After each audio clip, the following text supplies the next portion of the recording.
రామాయణంలో అరణ్యకాండలో 42 సర్గ. ఇక్కడ రావణాసుడు మారీచుడు వీళ్ళిద్దరూ కలిసి రథం మీద పంచవటి అన్న ప్రదేశానికి వెళ్ళటం, మారీచుడు మాయాలేడి రూపాన్ని ధరించి సీతారాముల యొక్క ఆశ్రమం ముందు సంచరించుట, అక్కడ తిరుగుట, అలాగే సీతాదేవి దాన్ని చూడటం గురించి, చూసి మళ్ళీ ఆశ్చర్యానికి లోబడటం గురించి చెప్పబడి ఉంది. ఏవముక్త్వా తు వచనం మారీచో రావణం తతః గచ్ఛావేత్య బ్రవిద్ధీనో భయాద్రాత్రిం చరప్రభోః. మారీచుడు రావణాసుడు చెప్పిన హితవచనాలు ఎన్ని చెప్పినా సరే రావణాసుడికి అవి ఎక్కలేదు సరికదా. నీకు ఇంకా రెండు దారులు ఉన్నాయి. ఒకటి, నా మాట విని నేను చెప్పిన పని చేస్తే ఒక రకం, లేదా నా మాట కాదని అన్నావు అంటే నా చేతిలో నీకు ఇప్పుడు ఈ క్షణంలోనే చంపేస్తాను అని చెప్పాడు.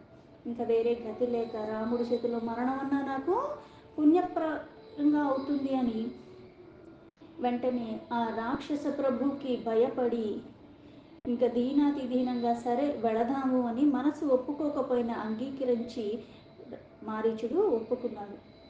దుష్టచ్చాహం పునస్తేన శరచాపాసిధారిణ మద్వధోద్యత శస్త్రేణ వినష్టం జీవితం చ మే. ఓ రావణ, ఎప్పుడూ కూడా ధనుర్బాణాల్ని ఖడ్గాన్ని ధరించి ఉండే శ్రీరాముడు మళ్ళీ నేను కనబడితే నన్ను చంపుట, అతడు అస్త్రాన్ని ప్రయోగించుట, అప్పుడు అతని చేతిలో నా ప్రాణము పోవుట అన్నది కూడా తథ్యమే. అంటే ఒక్కసారి కలిసి వచ్చింది, రెండోసారి కలిసి వచ్చిందని ప్రతిసారి మనం పిచ్చపిచ్చ పనులన్నీ చేస్తూ ఉంటే కూడా మనకి కలిసి వస్తుందా? పైగా ఈసారి కలిసి వచ్చింది, తర్వాతసారి కూడా కలిసి వస్తుందని అనుకోవటం కూడా అజ్ఞానము. తప్పు తెలియక చేసినా తెలిసి చేసినా అది తప్పే. దాన్ని సరిదిద్దుకునే ప్రయత్నం చేయాలి, కానీ మళ్ళీ అది అలవాటుగా చేసుకుని అలా మనం ఉండకూడదు. అందుకే ఇంతకుముందు 2 సార్లు రాముడు వేసిన బాణానికి తప్పించుకుని నేను మళ్ళీ జీవించాను, కానీ ఈసారి మటుకు నాకు ఇంకా ప్రాణము మిగలదు. రాముడికి నేను కనపడితే తన బాణానికి నేను బలవ్వాల్సిందే అన్నాడు. నహి రామం పరాక్రమ్య జీవన్ ప్రతినివర్తతే వర్తతే ప్రతిరూపోసౌ యమదండ హతస్యతే. శ్రీరాముడు ఇలా ఎదిరించిన వాడెవ్వడైనా సరే ప్రాణాలతో మళ్ళీ తిరిగి రాడు. రాముడితో విరోధం పెట్టుకుని నువ్వు కూడా మృత్యుముఖాన్ని, ఇప్పుడు నేను వెళ్ళి ఈ కార్యాన్ని చేస్తూ మరణిస్తాను, అలాగే ఈ పని నువ్వు ఏదైతే పూనుకుంటున్నావు దీనికి కారణంగా రాముడితో శత్రుత్వం పెట్టుకుంటున్నావు, అందుకని నీ ప్రాణాలు కూడా కోల్పోతావు అన్నది గుర్తుపెట్టుకో. మృత్యుముఖానికి దగ్గర పడుతున్నావు కాబట్టి ఇటువంటి కార్యాలు నువ్వు చేస్తున్నావు.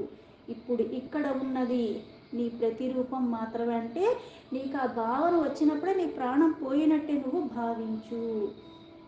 ఇంతకుముందు రాముడితో విరోధానికి కూడిన నేను కూడా మరణించినట్టే. కిన్ను శక్యం మయా కర్తుం ఏవం త్వయి దురాత్మని ఏష గచ్ఛామ్యహం తాత స్వస్థితేస్తు నిశాచర. ఓ నిశాచర, దురాత్ముడైన నీ ఆధీనంలో ఉన్న నేను మాత్రం ఏం చెయ్యగలను? ఇదిగో నీతో వస్తున్నాను, నీకు మేలు జరగాలి, అలాగే శ్రీరాముడి చేతిలో నువ్వు కూడా మేలు ఎలా ఉంటుంది అంటే ఇప్పుడు నువ్వు సీతను తీసుకెళ్ళి రాముడి చేతిలో చావాలి, లేకపోతే రాముడికి హాని జరగాలని కాదు. అంటే ఎంత దుర్గుణాలతో ఉండి ఎన్ని చేసినా సరే ఆ ప్రాణం పోయే క్షణంలో అయినా సరే ఆ ధర్మం వైపు మక్కువ చూపించగలిగితే ఆ జన్మకు ఒక సార్థకత, లేకపోతే ఇన్ని పాపాలు చేసిన కారణంగా అధోగతి. చివరి క్షణంలో అయినా అటువంటి వాళ్ళని స్పర్శించినా దర్శించినా ఆ యోగ్యత దొరకటమే మహద్భాగ్యం. అందుకే రాముడి చేతుల్లో నీకు కూడా ప్రాణాలు పోతే అది నీకు కూడా మంచిది అన్న భావనలో చెప్పాను. ప్రహుష్టస్త్వా భవత్తేన వచనైన స రావణః పరిష్వజ్జాసు సంశ్లిష్టం ఇదం వచనమబ్రవీత్. మారీచుడు మాటలు రావణాసుడికి సంతుష్టి అయ్యాయి. ఎందుకంటే రాముడి చేతిలో మరణిస్తా ఉన్న భావనలో తీసుకోవట్లేదు, నేను అనుకున్న పని చేయడానికి ఒప్పుకున్నాడు, నాకు పని అయిపోతుంది అన్నది ఆలోచించుకున్నాడు. అందుకని చాలా సంతోషానికి లోబడ్డాడు. గాఢంగా కౌగిలించేసుకుని మళ్ళీ మారీచుడితో ఇలా అంటున్నాడు. ఏతత్ శౌంభీర్యయుక్తం తే మచ్చందాధివ భాషితం ఇదానిమసి మారీచః పూర్వమన్యో నిశాచరః. ఓ నిశాచర, నా అభిప్రాయానికి అనుగుణంగా నువ్వు చెప్పిన ఈ మాటలు నిజంగా వీరోచితమైన మాటలు. అంటే దేనికి భయపడకుండా ప్రాణాలు పోయినా పర్లేదు కానీ నీ పని నేను చేస్తా అన్నాడు. యథార్థంగా ఇప్పుడు నువ్వు మారీచుడివి, అంటే నువ్వు అసలు రూపానికి వెళ్ళిపోయావు. అంటే నువ్వు ఎలా పుట్టావు, ఎక్కడ పుట్టావు, ఏమి నేర్చుకున్నావు అన్నది పక్కన పెడితే క్రమేణా అవి అధర్మం తెలిసినప్పుడు మార్పు రావాలి. అంతేకాని నేను ఇక్కడే పుట్టాను కాబట్టి, నేను వీటిల్లోనే పెరిగాను కాబట్టి, ఇవి నేర్చుకున్నాను కాబట్టి అలాగే ఉంటానంటూ అజ్ఞానము. వికసన వచ్చింది అంటే అజ్ఞానాన్ని వదిలేస్తున్నావు. అయితే ఇవన్నీ వదిలేసేలా అయితే సాధు సత్పురుషుల జీవితాన్ని అలవర్చుకున్నాడో, ఇప్పుడు మళ్ళీ అది మానేసి ఇట్లాంటి పాడు పని చేయటానికి ఒప్పుకున్నాడు. అందుకు నువ్వు ఇప్పుడు యథార్థంగా మారీచుడవే. ఇంతవరకు నీవు సామాన్య నిశాచరుడు మాత్రమే ఉంటే, ఏదైతే అద్భుతమైన పరాక్రమ బలము ఇవన్నీ ఉన్నాయో మారీచుడికి, ఇప్పుడు దానికి తగ్గట్టుగా నువ్వు చర్యలు చేస్తున్నావు, ఆ తగ్గట్టుగా నువ్వు వ్యవహరిస్తున్నావు అన్న భావనలో చెప్పాడు రావణాసుడు. ఆరుహ్యతామయం శీఘ్రం రఘురత్న విభూషితేన మయా సహ తథా యుక్తః పిశాచా వదనేహ కరేహ. ఈ నా రథాన్ని రత్నాలతో అలంకరించి ఉన్నది, దీనికి భయంకరమైన ముఖమును గలిగిన గుర్రాలు కూడా దీనికి పెట్టబడి ఉన్నాయి. నాతో కలిసి వెంటనే దీని మీద నువ్వు కూర్చోమన, వెంటనే ఇప్పుడే వెళ్ళాలి అని. ప్రలోభయిత్వా వైదేహీం యదిష్టం గంతుమర్హసి తాం శూన్యే ప్రసభం సీతాం ఆనయిష్యామి మైథిలిం.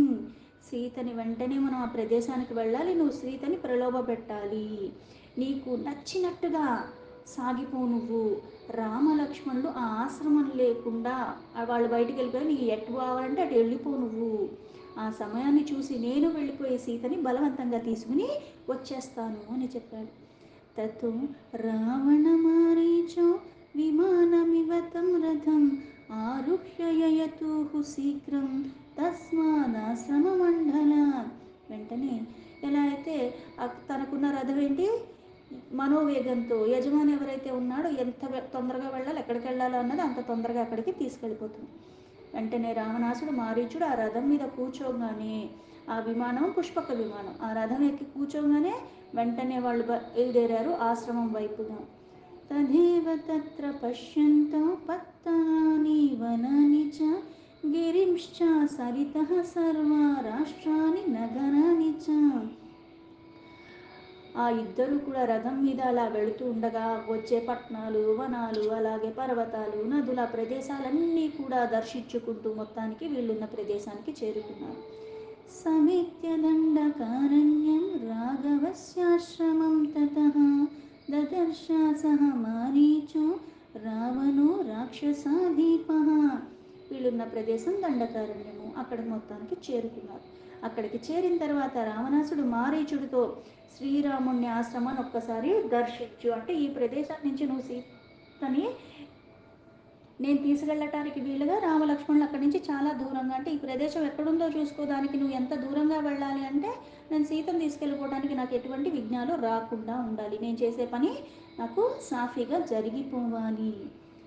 అవతీర్య రథాత్ తస్మాత్ తతః కాంచనభూషణాత్ హస్తే గృహీత్వా మారీచం రావణో వాక్యమబ్రవీత్. తర్వాత ఆ బంగారు రథం నుంచి దిగి రావణాసుడు మారీచుడు చెయ్య పట్టుకుని మరీ అతడితో ఇలా చెప్తున్నాడు.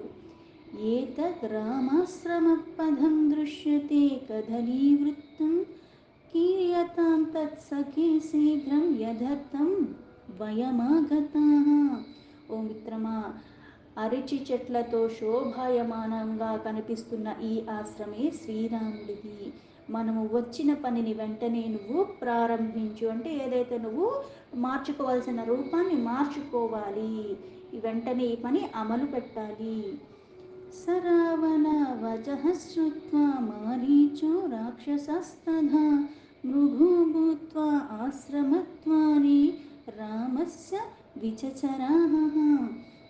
అందుకని వెంటనే లేడి పిల్లలాగా మారిపోవాలి, అది బంగారు వర్ణతో ఉండాలి, దాని చక్కగా తెల్లని చుక్కలతో ఉండాలి.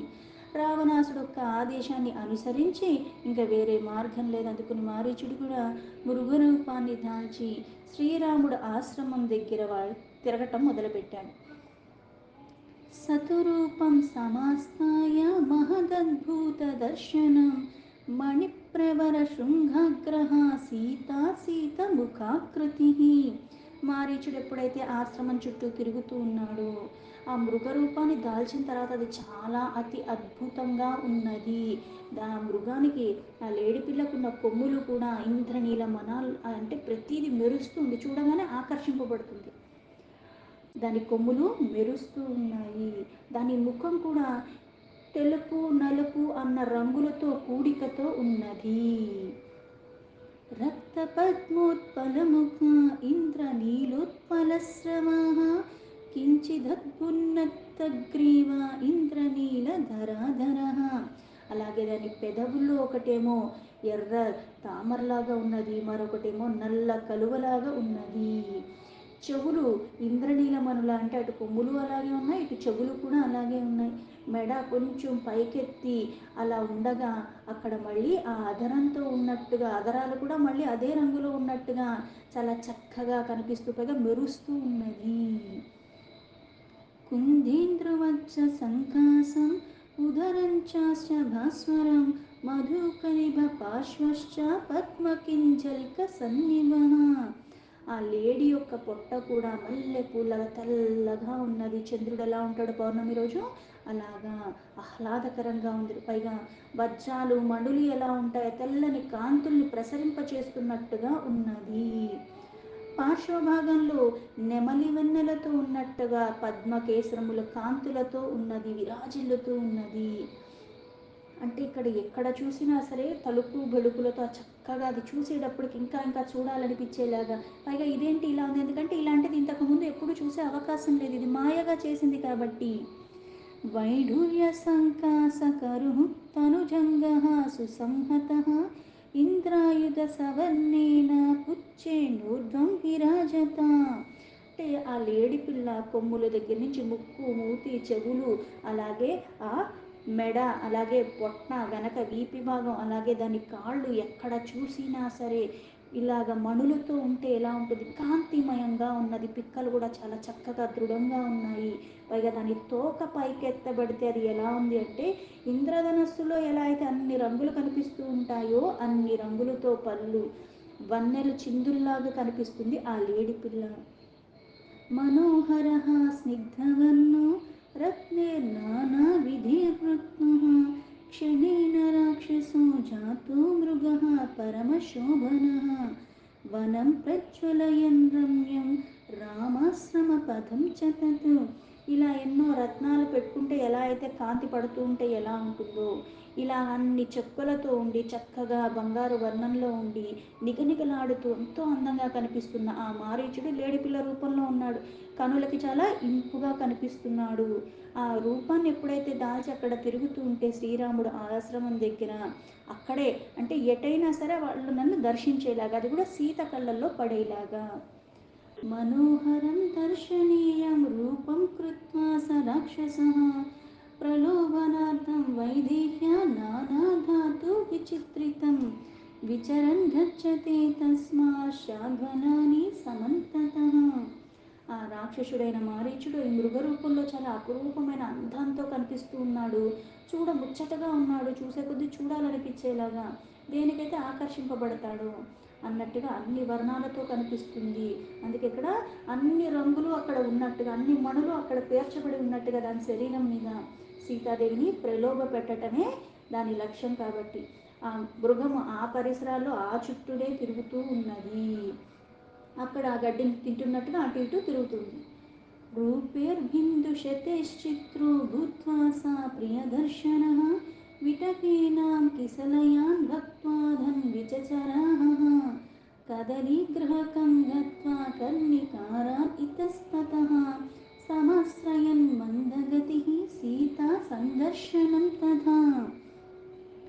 అటు ఇటు తిరుగుతూ లెక్క పెట్టలేనన్ని రంగులతో చుక్కలతో కనులకు విందుగా కనిపించే ఆ లేడి పిల్ల అక్కడున్న ఆ వృక్షాల చుట్టూ తిరుగుతూ ఏ తింటున్నట్టుగా అక్కడున్న గడ్డిని తిరుగుతూ ఆ చుట్టుపక్కలే తిరుగుతుంది. కానీ ఇప్పుడు తినేసాక వెళ్ళిపోతూ లేదా ఒక దగ్గర కూర్చుంటే కానీ అలా తిరగకుండా, ఎందుకంటే సీత దాన్ని చూడాలి. ఆ ఆశ్రమం చుట్టే అక్కడ మొత్తం అరటి తోటలో మొత్తం అది అటు ఇటుగా తిరుగుతూనే ఉంది. సీతాదేవి ఎక్కడైనా సరే ఆవిడకి కనిపిస్తే మళ్ళీ తన పని తను చేసుకుంటూ వెళ్ళిపోవాలి కాబట్టి అక్కడ అన్నీ తిరుగుతూ తిరుగుతూ తిరుగుతుంది. అప్పుడు సీతాదేవికి కనబడేటట్లుగా తిన్నగా అడుగులు వేస్తూ ఆ పూల మొక్కల చెంతకి చేరింది. రాజీవ చిత్ర పృష్ఠ సార్విరరాజ మహామృగ రామ సమపదాభ్యాసే విచచార యథాసుఖం. ఆ పూల మొక్కల చెంతకి వెళ్ళగానే వీపు పైభాగంలో ఆ పద్మకేసరములతో ఆ పద్మం పూలు ఎలా ఉంటాయి అలా ఉన్నది. అందుకని విచిత్రంగా కనిపిస్తున్న ఈ మృగం శ్రీరాముడి ఆశ్రమ సమీపంలో చాలా మళ్ళీ నిర్భయంగా తిరుగుతున్నది. ఒకటి ఎలాగో ప్రాణాలు పోతాయి, ఇంకా భయం దేనికుంది? ఇక్కడ ఉన్నా ప్రాణం పోతుంది, అక్కడ రావణాసుడిగా పని చేయకపోయినా ప్రాణం తీసేస్తాడు, అదే ఇక్కడ చచ్చినా పర్వాలేదని నిర్భయంగా తిరుగుతుంది. పునర్గత్వా నివృత్తశ్చ విచచార మృగోత్తమః గత్వా ముహూర్తం త్వరయా పునః ప్రతినివర్తతే. ఆ లేడీ రంగులతో దూరంగా వెళ్తుంది, మళ్ళీ అక్కడికి వస్తుంది, మళ్ళీ అటు ఇటు అక్కడక్కడే తచ్చాడుతుంది. ఇలాగే పదే పదే వెళ్తూ వస్తూ అక్కడే అదే ప్రదేశంలో తిరుగుతుంది. విక్రీడశ్చ క్వచిత్ భూమౌ పునరేవ నిషీధతి ఆశ్రమద్వారమాగమ్య మృగయూతాని గచ్చతి. ఆ లేడీ కొంతసేపు ఆడుకుంటూ ఉన్నట్టుగా, కాసేపు తింటున్నట్టుగా, ఒక చోట కూర్చున్నట్టుగా, మళ్ళీ అటు ఇటు ఇలాగా ఆశ్రమం చుట్టుపక్కలే తిరుగుతూ తిరుగుతూ తిరుగుతూ మళ్ళీ కాసేపటికి తిరిగి మళ్ళీ లేడీ గుంపుల దగ్గరికి మళ్ళీ వెళ్తుంది. మృగయూధేరను గతః పునరేవ నివర్తతే సీతా దర్శనమాకాంక్ష రాక్షసో మృగతాం గతః పరిభ్రమతి చిత్రాని మండలాని వినిష్పితన్. మృగరూపాన్ని దర్చిన మారీచుడు అక్కడ లేడి గుంపుల్లోకి వెళ్తున్నాడు. గుంపులోకి వెళ్ళినా సరే దీన్ని కొట్టొచ్చినట్టే కనపడుతుంది, ఎందుకంటే మాయా లేడి, దీనికి ఉన్న రంగులు కానీ చిందులు కానీ అక్కడ దేనికి లేవు.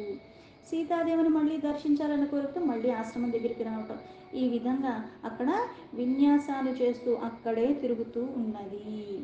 సముద్వీక్ష చతం సర్వే మృగగాహ్యవనీచరాః ఉపాగమ్య సమగ్రాయ విద్రవంతి దిశో దశ. అక్కడ వనాల్లో తిరిగే జింకలు ఇతర జంతువులన్నీ కూడా దీన్ని సమీపించాయి. అయితే అక్కడ ఆకర్షణ శక్తితో సామాన్య మృగాలు కాదని తెలిసి భయపడి అవన్నీ మళ్ళీ వేరే దిశలుగా దీని నుంచి దూరంగా వెళ్ళిపోతున్నాయి. రాక్షసః సోపితాన్ వన్యాన్ మృగాన్ మృగవధీరతః ప్రచ్ఛాదనార్థం భావస్యన భక్షయతి సంస్పృశాం. జాతి లక్షణాలు బట్టి ఆ రాక్షసుడు మృగం అందుకుని తింటాడు. తన రాక్షస స్వభావం కప్పిపుచ్చుకుంటూ ఇలా మృగవేషంలో ఉన్నాడు, అందుకే ముట్టుకుంటే తినేస్తాడేమో.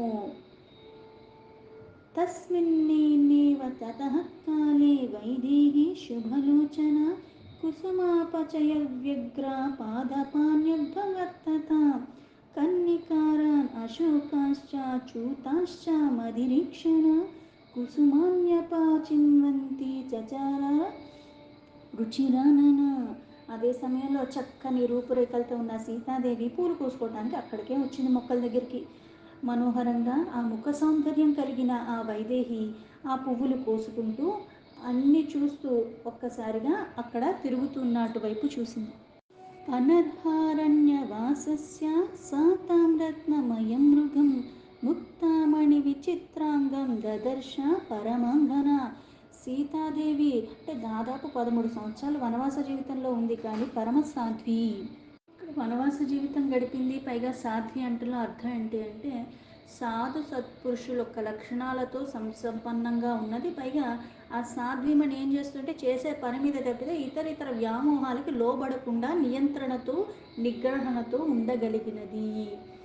ఇలా ముత్యాల వంటి తెల్లని చుక్కలతో రమ్యంగా ఉన్న మృగము అక్కడ సంచరిస్తూ ఉంటే సీత అప్పుడు చూసింది. సాతాం రుచిరధంతోష్టిరూప్యధాతూతనరోహణం విస్మయోత్పుల్ల నయన సస్నేహం సముదీక్షత. అందమైన ఆ రూపంతో ఉన్న సీతాదేవి అక్కడ మళ్ళీ ఇటువంటి అంటే ఇంతవరకు ఇన్నేళ్ళు అక్కడ వనవాసంలో ఉంది, కానీ ఇటువంటి జింకను ఎప్పుడూ చూడలేదు.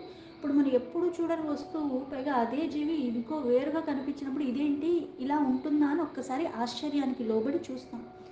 ఇలా బంగారు వన్నెతో ఉన్న ఆ లేడిని ఆశ్చర్యంతో కన్నులు ఇంకా పెద్దవి చేసి, అంటే నేను చూసింది నిజమా కాదా అని మనకు ఎలా అనిపిస్తుందో అలాగే ఒక్కసారిగా ఇక్కడ కన్నులు పెద్దవిగా చేసి ఒక్కసారి మళ్ళీ చూసింది. నేను చూసింది ఇదేనా, ఏంటి ఇలా ఉంది అని. సచతాం రామదయితాం పశ్యన్ మాయామయో మృగः విచచార పునశ్చిత్రం దీపయన్నివ తద్వనం. అంతటా మాయలేడి రాముడి భార్య అయిన సీతాదేవి చూడటానికి మళ్ళీ అక్కడ అటు ఇటు నన్ను చిందులు చేస్తూ చిత్ర విచిత్రంగా అక్కడే మళ్ళీ తిరుగుతుంది. అదృష్టపూర్వం తం దృష్ట్వా నానారత్నమయం మృగం విస్మయం పరమం సీత జగామ జనకాత్మజ. జనక మహారాజు కూతురైన సీతాదేవి ఇలా ఎన్నో రత్నాలన్నీ ఉంటే ఎలా ఉంటుంది, వాటి రంగులతో అన్నీ అది ఉన్నట్టుగా, పైగా అక్కడ మెరుపులతో ఉన్నది, ఆకర్షింపబడిపోతుంది. అందుకని ఇది వరలో ఇట్లాంటివి నేను ఎక్కడా చూడలేదు. అందుకు ఆమె ఇంకా ఆశ్చర్యానికి లోబడి దాన్నే అదేలా చూస్తూ ఉన్నది. దీంతో వాల్మీకి మహర్షి విరచితమైన ఆది కావ్యమైన శ్రీమద్ రామాయణంలో అరణ్యకాండలో 42 సర్గా సంపూర్ణం.